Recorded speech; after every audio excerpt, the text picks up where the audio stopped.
ఉప్పు నిప్పు ఎప్పుడైనా కలిసి ఉండడం చూసారా? తూర్పు పడమర ఈ రెండు ఎదురెదురుగా ఉన్నటువంటి విభిన్న ధృవాలు, ఈ ధృవాలు కలవడం మీరు ఎప్పుడైనా చూసారా? ఇలా విభిన్నమైనటువంటివి, వైరుధ్యమైనటువంటి ఏ అంశాలైనా కలిస్తే అది ఖచ్చితంగా ప్రపంచంలో 8వ వింతగా మారుతుంది. ఇప్పుడు తమిళనాడు రాజకీయాల్లోన 8వ వింత జరగబోయి అక్కడికక్కడే కాస్త ఆగిపోయినట్టుగా కనిపిస్తుంది.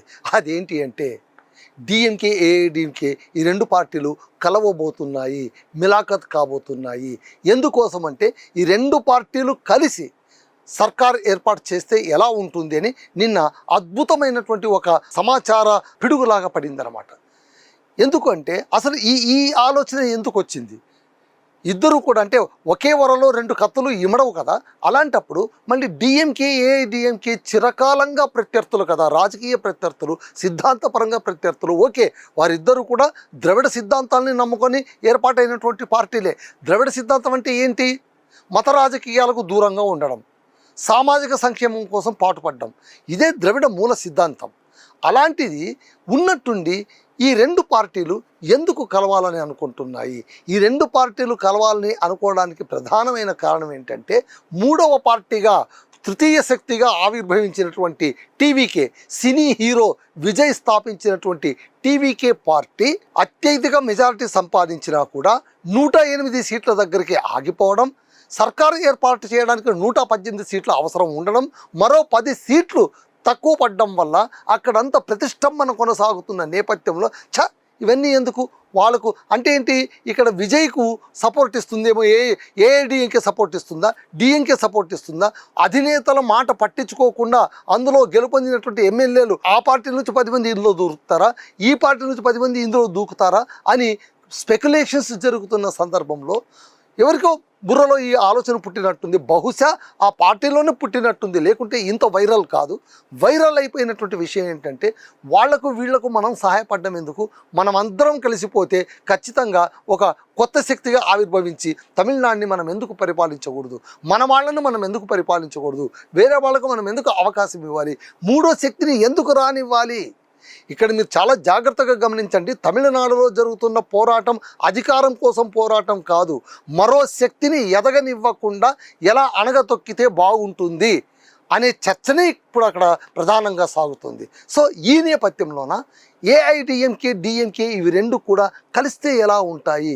దురదృష్టం ఏంటంటే ఈ రెండు పార్టీలు కలిసినా కూడా ఎందుకు డిఎంకేకి 59 సీట్లు వస్తే ఏఐడిఎంకేకు 47 సీట్లే వచ్చాయి.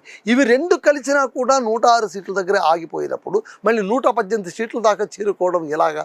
మళ్ళీ చుట్టుపక్కల ఉన్న వాళ్ళని కలుపుకోవాలి. సరే, ఎలాగూ ఆ పార్టీకి అలయన్స్లో కొన్ని ఉన్నాయి, ఈ పార్టీ అలయన్స్లో కొన్ని ఉన్నాయి కాబట్టి అవన్నీ మెర్జ్ అయిపోవచ్చు. అవన్నీ మెర్జ్ అయిపోతే ఖచ్చితంగా సర్కార్ ఏర్పాటు చేయొచ్చు. అది బాగుంటుందా చూడడానికి? కనీసం వినడానికన్నా బాగుంటుందా? చాలామందికి అయితే అసలు ఈ మాట వింటూనే పక్కన ఏదో పడ్డట్టు చక్కన ఉలికి పడుతున్నారు. అదేంటిది, ఆ రెండు పార్టీలు కలిసిపోతాయా, ఎవరు చెప్పారండి మీకు అని ఎదురు ప్రశ్నలు వేస్తూ ఉన్నారు. ఇంతకు ఇంత రాజకీయ వైరుధ్యం ఉన్నటువంటి ఈ పార్టీలు ఎక్కడి నుంచి పుట్టాయి, ఎలా పుట్టాయి, వీళ్ళ నాయకులు ఎవరు, వాళ్ళ చరిత్ర ఏంటి అనేది ఇప్పుడు చాలామందికి ఆసక్తికరంగా మారింది. 1972లోన డిఎంకే కరుణానిధి నేపథ్యంలోన, అంటే కరుణానిధి నేపథ్యంలో ఏర్పడినటువంటి ఆ పార్టీలో డిఎంకేలోన ద్రవిడ మున్నేట్ర కళగంలోన ఆయన కరుణానిధి నాయకత్వంలోన ఉన్నటువంటి ఈ పార్టీలో నుంచి ఎవరు బయటపడ్డారంటే ఎంజీఆర్ను బహిష్కరించారు. నటుడు మీకు తెలుసు కదా, సినీ హీరో, తమిళ ప్రజల ఆరాధ్య నటుడు, వెండితెర వేలుపు ఎంజి రామచంద్రన్ అక్కడి నుంచి బయటకు రావాల్సి వచ్చింది. మీరు జాగ్రత్తగా గమనించండి.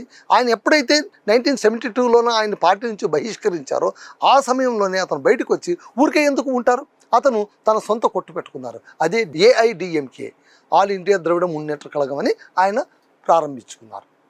మీరు చాలా జాగ్రత్తగా గమనించండి. ఏ రాజకీయ పార్టీ అయినా ఎందుకు ఆవిర్భావం అవుతుందంటే ఏవో కొన్ని ప్రజల కోసం ఆవిర్భావం అవుతాయి, ఏవో కొన్ని చారిత్రక నేపథ్యంలో ఆవిర్భావం అవుతాయి, చాలా కూడా అసంతృప్తితోనే ఏర్పాటు అవుతుంటాయి.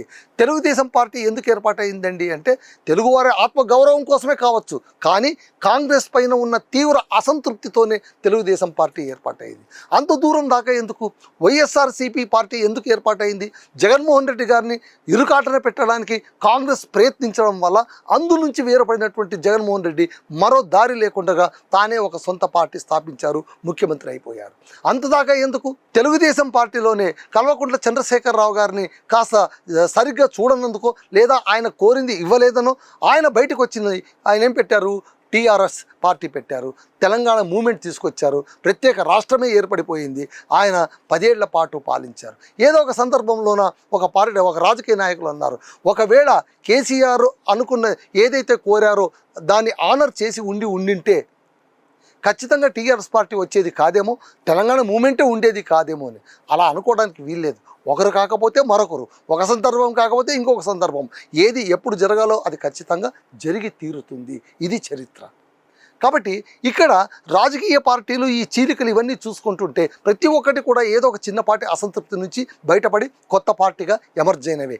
ఆ విధంగా ఎమర్జ్ అయినటువంటి పార్టీనే ఏఐడిఎంకే.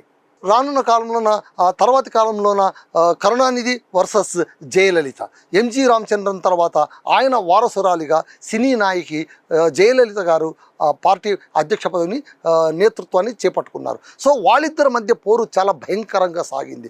ఎంత భయంకరంగా సాగింది అంటే కనుక 50 ఏళ్ల పాటు కూడా, అంటే ఈ పార్టీ ఆవిర్భావం నుంచి 50 ఏళ్ల పాటు కూడా ఒకరికొకరు రాజకీయ వైరుధ్యమే కాదు, బద్ధ శత్రువులుగానే ప్రవర్తించారు.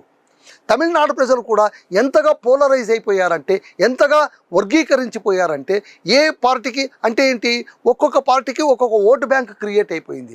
ప్రజలు కూడా ఏమనుకుంటున్నారు, ఈ 5 ఏళ్ళు డిఎంకే పార్టీకి ఇస్తే వచ్చే 5 ఏళ్ళు ఏఐడిఎంకేకి ఇవ్వాలి, ఆ తర్వాత 5 ఏళ్ళు డిఎంకేకి ఇవ్వాలి.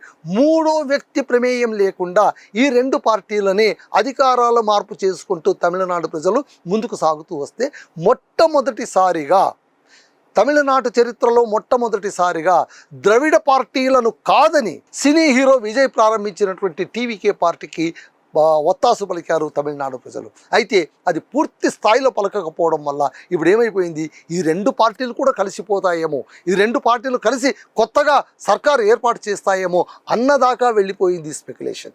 సో ఇక్కడ మీరు చాలా జాగ్రత్తగా గమనించండి, ఇవి 2 ఎంత వైరుధ్యంతో ఉండేదంటే 1989 చారిత్రక ఘట్టం మీకు చెప్తాను. 1989 మార్చి 25న అసెంబ్లీలోన జయలలితకు దుశ్శాసన పర్వం జరిగింది, గర్వభంగం జరిగింది, పరాభవం జరిగింది.